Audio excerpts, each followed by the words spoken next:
Selamat pagi. Jadi, hari ini kami memiliki guest yang sangat spesial. Dia bernama Nica, seorang student SIB yang sekarang lagi berjuang di kelas 9. Jadi, pada hari ini Nica akan menjelaskan, mengeksplanasikan kepada kita tentang topik yang dia pilih dengan judul Kiamat Menurut Kepercayaan Tiga Agama. Dipersilahkan, Nica. Ya, menurut Wikipedia, kiamat dalam berbagai tradisi agama merujuk pada akhir zaman atau akhir dunia, di mana semua kehidupan di bumi akan berakhir dan diikuti oleh penghakiman Tuhan terhadap seluruh makhluk. Konsep ini dikenal di banyak agama dan biasanya melibatkan perubahan besar yang terjadi di alam semesta, seringkali berupa kehancuran dunia fisik. Nah, di sini saya memiliki contohnya 3 agama Islam, Kristen, sama Hindu. Yang pertama, dalam agama Islam, kiamat dikenal sebagai hari kiamat atau hari akhir, di mana semua manusia akan dibangkitkan untuk dihisab atau diadili oleh Allah. Tanda-tanda kiamat dibagi menjadi tanda kecil dan tanda besar. Dalam Protestan, konsep kiamat biasanya dikaitkan dengan kedatangan Yesus Kristus yang kedua kali, di mana ia akan menghakimi yang hidup dan yang mati, seperti yang tertulis dalam kitab Wahyu. Dan seperti menurut agama Hindu, konsep kiamat juga ada, tetapi dengan pendekatan yang berbeda. Misalnya dalam Hinduisme dikenal dengan siklus kehancuran dan penciptaan ulang manusia. Jadi menurut kamu secara kesimpulannya, kiamat ini menurut kamu apa? Jadi kiamat umumnya dilihat sebagai akhir dari segalanya, sesuatu yang ada sekarang dan seringkali dikaitkan dengan penghakiman dan kehidupan selama kematian. Wow.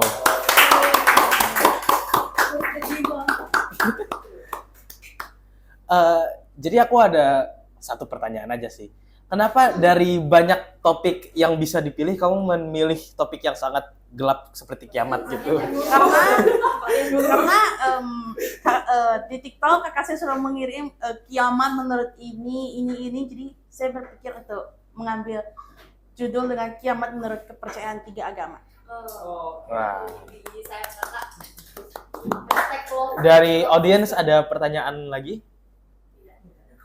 Jadi menurut Anda kiamat tuh kapan? Saya nggak tahu karena saya bukan Tuhan, jadi ya kita tunggu bersama-sama. Ditunggu. Ada pertanyaan lagi mungkin dari yang cewek? Dari sekian banyak agama, kenapa pilih 3 agama ini? Good question. Karena yang saya ketemu cuma Dan apa perbedaan kiamat yang dari 3 agama ini? Kenapa saya mengambil 3 agama ini? Karena dari yang saya temukan di Wikipedia, saya cuma menemukan 3 agama ini. Ya. Lalu tadi apa lagi? Dan apa perbedaan kiamat menurut 3 agama ini? Tadi saya sudah menjelaskan, sepertinya Anda tidak mendengarnya dengan baik. Ya, itu bukan salah saya. Nanti saya bisa mengirim presentasi ini kepada Anda. Apa tidak bisa dijelaskan sekarang? Tidak bisa. Kenapa? Karena tadi Anda sendiri tidak ingin mendengar. Coba simpulkan dong Nica, perbedaan antara kiamat di agama Islam, agama Kristen, dan agama Hindu dalam satu kalimat, singkat saja. Really bad question. Mati semua.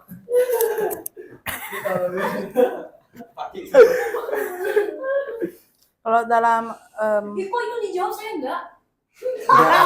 Aku itu menyimpulkan pertanyaan kau. Oke, sabar ya Nica.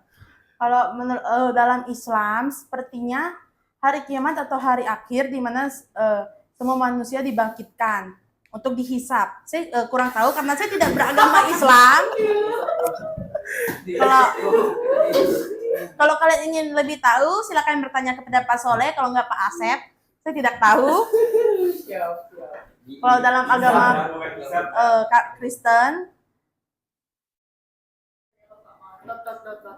dikaitkan dengan kedatangan Yesus Kristus yang kedua kalinya, di mana ia akan menghakimi yang hidup dan yang mati. Ya. Kalau agama Hindu,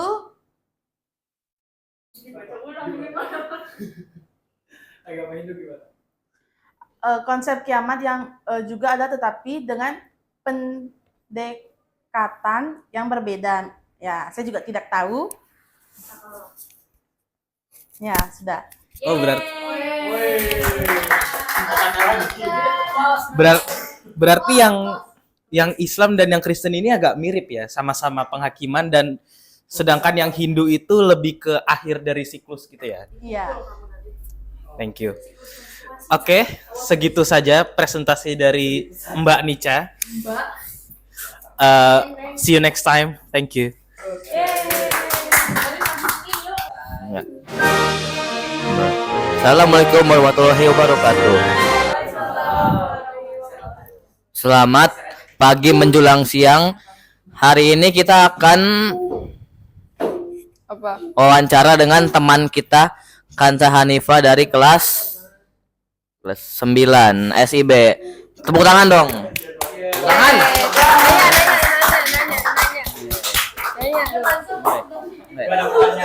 Nah, belum. Oke, dipersilakan ini untuk menjelaskan tema yang diambil. Sepertinya menarik ya. Iya. Lihat judulnya. Jadi judul saya itu kenapa Chelsea bisa mimpi menaiki domba di tengah hutan. Karena sebelum kalian menanyain kenapa aku milih judul ini, karena aku ingin tahu makna dari mimpi Chelsea kan. Karena menurut aku menarik aja gitu mimpinya. Ya, random soalnya. Nah, yang pertama itu tentang pernyataan umumnya. Kalian tahu kan mimpi itu pengalaman bawah sadar yang melibatkan penglihatan, pendengaran, pikiran, perasaan, atau indera dalam tidur. Mimpi itu biasanya mustahil terjadi dalam dunia nyata dan di luar kuasa mimpi kan. Ada juga namanya lucid dream. Jadi lucid dream itu kayak kita bisa menguasai mimpi gitu loh, kayak apa sih, mengatur alur mimpinya itu. Nah, kenapa mimpi bisa terjadi? Karena mimpi menjadi salah satu kegiatan mental yang secara alamiah terjadi karena saat tidur otak masih bekerja. Mengapa Chelsea bisa mimpi menaiki domba? Itu kan judul utamanya ya. Nah, jadi biasanya mimpi naiki domba di tengah hutan itu ada terbagi 4 makna. Jadi makna pertama itu bisa jadi refleksi dirinya si Chelsea. Jadi hutan bisa mencerminkan perjalanan batin kan. Dan menaiki domba bisa menunjukkan kemajuan dalam memahami diri sendiri. Yang kedua, makna kedua itu kendali atas situasi, dan domba yang dinaiki dapat menggambarkan pengendalian atau kekuasaan atas aspek tertentu dalam hidup. Yang ketiga itu pencarian ketentraman, yaitu menaiki domba menunjukkan keinginan untuk menemukan ketenangan di tengah situasi yang membingungkan atau tidak pasti. Ya enggak? Setuju? Oke, setuju. Nah, jadi ya begitulah. Arti keempat yaitu makna yang terakhir itu perlindungan. Mungkin ada kebutuhan untuk merasa aman atau terlindungi dari hal-hal yang menakutkan atau asing dalam kehidupan sehari-harinya Chelsea. Terakhir itu aku nambahin interpretasinya. Mimpi menaiki domba di tengah hutan melambangkan perjalanan menuju ketenangan dalam situasi tidak pasti. Ini bisa mencerminkan keinginan untuk menemukan kejelasan dan mengandalkan intuisi di tengah tantangan. Itu makna dari mimpi Chelsea. Oh, jadi menjelaskan makna-makna mimpi ya. Iya, karena menurut saya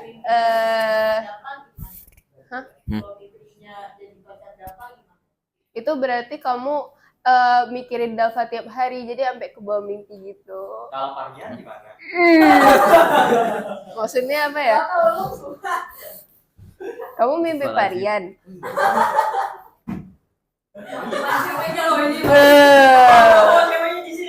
Cepat. Oke.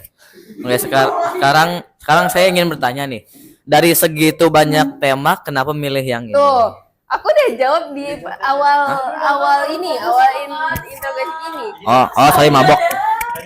Kenapa Chelsea punya mimpi dan Ya itu, karena tuh lihat otaknya masih bekerja, terus juga kan tuh secara alamiah itu ya kayak gitu. Oh, Jadinya. jadi kalau otaknya udah gak berfungsi, gak ada mimpi gitu. Ya mati, itu namanya mati tuh nggak? Oh, Mati. oke. Sekarang sesi pertanyaan untuk audiens dibuka. Silakan coba mau tanya. Oh iya, gue dulu dong. Oke, pertanyaan saya. Apa itu, Cicin? Ini kamu source-nya itu dari mana? Dari Google lah. Apakah kamu percaya dengan source-nya atau Percaya? ada kayak doubt gitu? Ya, aku carinya tuh kayak berbeda-beda, tapi aku nggak baca sources-nya dari mana. Apa aja source-nya? Ya aku nggak lihat, cuman waktu aku buka Google langsung ada gitu, jadi aku langsung tekan gitu. Pak, kenapa Pak? Parah banget. Udah, pertanyaan. Cewek satu Pak. Oke, saya izin bertanya. Oh iya, gacor kali kau ngomong kayak gitu. Oh iya, iya. Nah, jadi seperti ini. Kenapa setiap habis mimpi itu badan kita ikut terasa lelah? Kau aja nggak sih? Karena kan itu katanya mental kita ikut terlibat ya, mungkin secara mental itu juga mempengaruhi tubuh kita kayak capek gitu, nerve-nya. Oke. Pertanyaan kedua dari saya. Maksudnya apa ya? Itu kan biasanya kalau kita kayak ya hidup biasa gitu kan yang kita lihat masuk memori terus kita inget kan. Iya. Kenapa kebanyakan kalau kita mimpi itu bangun langsung lupa? Siapa yang lupa? Banyak lupa atau cuma inget sebagiannya doang tapi sisanya lupa gitu. Ya karena kalian nggak terlalu menghayati mimpinya. Gila aja menghayati, anjing dikejar hantu masih menghayati. Lari lah. Iya, mungkin mimpinya nggak terlalu menarik ya bagi kalian, makanya kalian langsung lupa gitu. Kok banyak ya? Kan topiknya si Chelsea-nya makanya. Apa semua mimpi itu memiliki makna? Contohnya jika seandainya mimpi aku apa ya?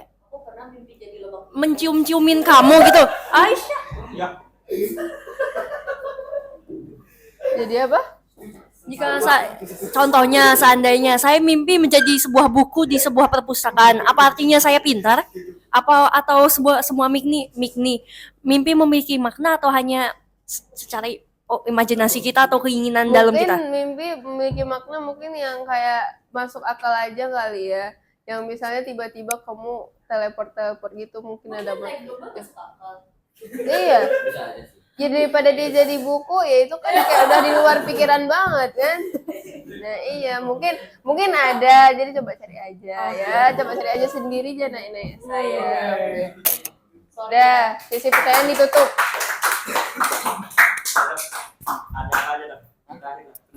Enggak dapat kan baik. Oke, begitulah guys presentasi. Ya sabar dong. Kesimpulannya udah ya. Interpretasi itu kesimpulan. Jadi kan harus bisa baca aja sendiri. Nanti aku kirim. Oke, ini ada pertanyaan terakhir nih. Bisa apa? Santai dong. Bisa gini gak? Artiin mimpi saya. Jadi gini. Enggak mau ngertiin sendiri. Aku kan ini cuma tugas doang, eksperimen. Ya kan gue gak tahu, makanya gue bisa artiin. Ya cari dong. Pede amat. Berarti itu artinya aku selalu ada di pikiran Dava. Udah. Tutup. Oke, gak jadi guys, karena ada kendala teknis. ada kendala teknis dari operator, singator dan radioator dan masalah radioaktif. Mari kita lanjut aja ke penutup. Dan mari berterima kasih kepada dan mari kita berterima kasih kepada teman kita Kanta Hanifah. Yeay.